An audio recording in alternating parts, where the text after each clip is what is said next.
Our top story tonight, same-sex couples can start planning their trip down the aisle. But will there be a legal battle along the way? That's the question being asked tonight. Lawmakers spent days debating the issue, and now they're trying to decide the language of the same-sex marriage bill and how it will hold up against those who want nothing to do with a gay couple's big day. Fact finder Alexandra Field gets the legal answers. Same-sex couples are getting ready to get married, clerks are scrambling to figure out the paperwork, and 25 days before the weddings can begin, the eyes of the nation are on New York. President Obama stops short of endorsing gay nuptials, but he calls what happened in New York a good thing. Because what you saw was the people of New York having a debate, talking through these issues.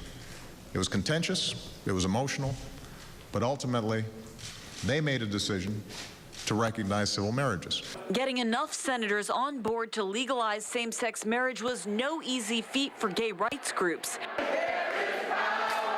In the end, deciding votes hinged on legal language intended to protect religious organizations and clergy members from being forced to support the marriages. It does not extend to other vendors that are not religiously associated. Tully Rinke associate Michael Maycomer explains the much-debated amendment to the marriage equality bill is about protecting religious institutions, not individuals or wedding vendors who don't want to be part of a gay couple's big day. If a photographer decided that he didn't want to shoot a same-sex wedding, what would the repercussion be?